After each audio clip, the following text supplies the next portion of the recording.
ынтымақ фракциясынан депутат Көкулов Ерулан, келіңіз. Саламатсыздарбы, урматтуу коллегалар, мен бүгүн айта турган сөзүм азыр бизде туризм сезону башталып атканына ушул сөздү айтууну чечтим. Бизде Кыргызстанда бир тенденция бар да, биз сүйлөйбүз, айтабыз, бирок кылганга тилекке каршы аракетти же азыраак кылабыз, же кээде кылбай да коебуз да. Мисалга алып келгенде, бизде кээ бир өлкөлөр өздөрүнүн туризмге байланыштуу инструменттерин өзү ойлоп табат да. Биз өз өлкөбүздө бизде бар брендтерди да, дүйнөлүк брендтерди да тилекке каршы колдоно албай атабыз. Мисалга алып келгенде, Корея Республикасы. Корея Республикасы өзү мамлекет жардам берип, ошол жерде кей-поп деп ырчыларды чыгарып, сериалдарын тартып корейский, Кореяны дүйнө жүзүнө таанытып, Кореянын товарларын дүйнө жүзүнө сатып, азыр бүт жерде корейский косметикалар жана корейский ушул сыяктуу нерселер сатылып жүрөт. Мен айтайын деген, бизде The Billions деген дүйнөлүк бренд бар. Жаш ырчы балдар, музыкант балдар өздөрү чыгып, ушул мировой брендке айландырып тошту өздөрүнчү. Мисалга алганда, Disney деген Американын немеси бар, ошол Disney'де ашып кетпесе дагы, кичинекей балдардын мультиктерин тарткан жагынан, развлекательный нерселер тарткан жагынан ашып кетпесе дагы, ошолорго теңделди да. Эмне себептен биз Кыргызстанда ошол The Billions менен сүйлөшүп, ошол The Billions'ты колдонуп, ошо Disney сыяктуу дүйнө жүзүнө таанылган парк ача албайбыз? Ошол да туристтерди чакырган туурабы? Ошол жерге балдарын алып келет ата-энелер өздөрү да келет. The Billions деген дүйнөлүк бренд. Эгер биз бүгүн ошолор менен сүйлөшүп, ошолор аркылуу инвесторлорду табып парк ачып алсак, ошол да туризм, ошол да акча, ошол жерден келет да бизге акча. Андан башка дагы блогерлер мисалга алып келели. Канча деген блогер ушул жерде мамлекет кылбаган нерсени кылып туруп, дүйнө жүзүнөн бизге Кыргызстанга туристтерди алып келип атат. Ошол эле жөн эле квадрокоптер менен кооз жерлерди тартып коюп, же болсо өздөрү ошол кооз жерлерге жөө басып барып.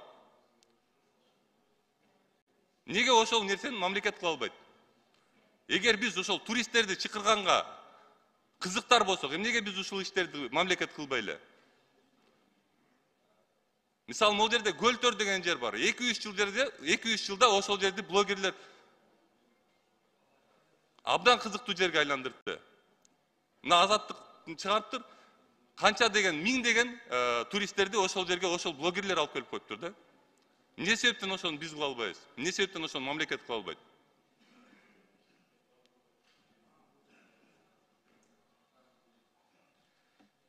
Дагы бир айтып кетер жерим, ошол эле туристтер боюнча айтып атсак. Көктөбө деген Казакстандын бир тоодо бир жери бар да. Ошол жерге асфальт өткөрүп берип туруп, казактар калганын ошо бизнесмендерге берип койгон, Казакстандын бизнесмендерине берип койгон. Ал жерде 2-3 чоң ресторан бар, кичинекей бир зоопарк бар. Анан бир 2-3 кичинекей аттракциону бар да. Бирок ар бир Казакстанга келген турист, Алматыга келген турист ошол Көктөбөгө барат. Эмнеге бизде андай жер жок? Эмне биздин колубуздан келбейби, же бизде андай жаратылыш жокпу, же бизде андай тоолор жокпу? Мына турбай, мына могул жерге баратканда Аларчанын жолу менен барып туруп, Кашка сууну көздөй кайрылганда сонун жер турат. Супарага өтүп кетет ошол жол андан ары. Супарага өтөт дагы Алматинкага чыгып туруп, кайра ылдый түшүп кетет. Бирок жолду жыл сайын жамгыр жууп кетет. Сонун кооз жер. Ошол жерге жөн эле асфальт жолун түзүп берип туруп, инфраструктура итак эле бар ал жерде, суу бар, ошо Советтер Союзу калып кеткен. Ошол жерге жөн эле асфальт жасап берип туруп, бизнесмендерге берип койгула. Иштетсин ошол жерди. Биздин Кыргызстандын бизнесмендери тети Дубай, Турцияга барып туруп бир нерселерди иштетип кетип атат. Ушул жерге жол түзүп берип койсоңор, инфраструктура түзүп берип койсоңор, бу жерди деле иштетип кетет да. Мына флагшток бар. Канча 10 жыл мурун ушул жерге флагшток коюп беришкен. Флагштоктун жолун карагыла, флагштоктун тегерегин карагыла, ошондо деле ошол жерге барып элдер эс алып атат. Ошака бир бизнесмендерге возможность берип, жолун түзүп берип, инфраструктурасын түзүп берип, свет өткөрүп берип, канализация өткөрүп берип,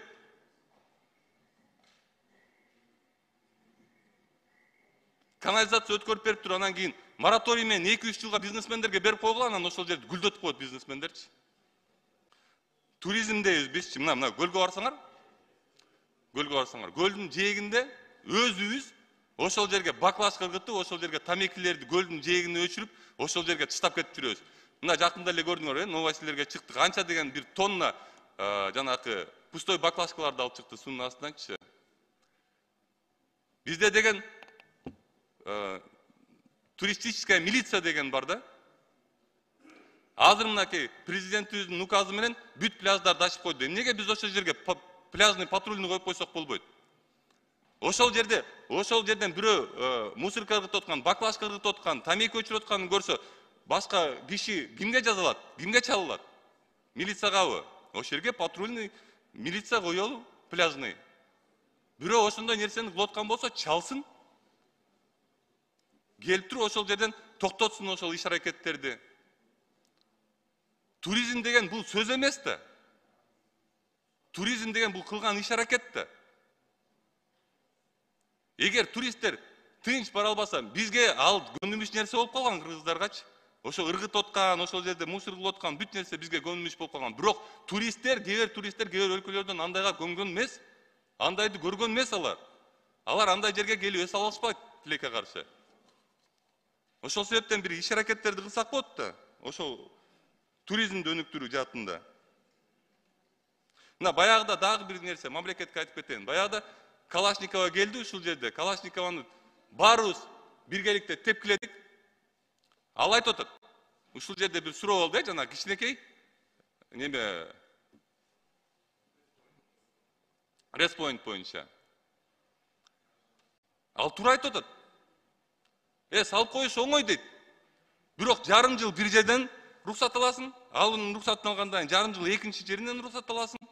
Анан дагы жарым жыл бир жерден рухсат аласың. Ошентип 2 жыл рухсатка эле кетет. Ар бирөөбүз билебиз, андай респоинтты салып коюшка бир ашып кетсе 2 ай кетет. Бирок ага чейинкиси 2 жыл болуп кетип атпайбы? Туризм жөнүндө айтып атканына мен акылыма киргенден бери Кыргызстан туризм жөнүндө айтып атат да. Бирок кошкон салымыбыз туризмге 5% ашып кетсе. Мамлекеттик менчик объекттер мисалы. Ак кеме. Ошол жерден көргөнсүңөр, 1 жыл мурун көтөргөм ошончу. 1 жыл мурун көтөргөм. Ак кеме ошол бойдон турат. Эч өзгөрүү жок. Астына бир баня ачып коюптур. Центрдеги эң мындай алтын жерде турган ак кеме. 1 жыл мурун депутат жогорку кеңеш айткан, эчтеке болгон жок, эчтеке өзгөргөн жок. Талкаланып бузулуп атат.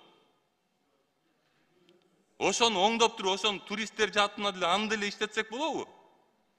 Болот да, 4 эле лифт керек экен, ошону иштетип койгончу. 4 лифт керек экен, косметический ремонт керек экен. Мен ошону көтөрүп чыкканда, бир бала келип, кыргыз баласы келип туруп мага айтты. Ошол 4 лифтти мен көтөрүп бергенге даярмын деди. 1 жыл өттү андан бери. Уят да ушул.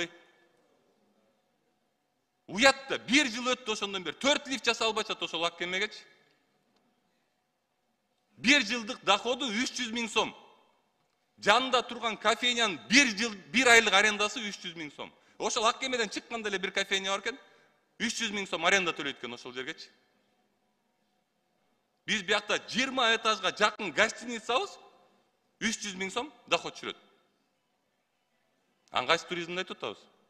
Качанга чейин биз туризм боюнча жөн эле сөз кылып келебиз. Ошол сөзүмдүн акырында айтайын деген 5 күн калды. Сөзүмдүн акырында айтайын деген жыйынтыктоочу сөзүм мен. Тиешелүү комитет карап чыгышын суранам. Негизинен эле туристтерге чындап эле чын дилибизден иштейбиз деп мен ишенем. Рахмат. Рахмат.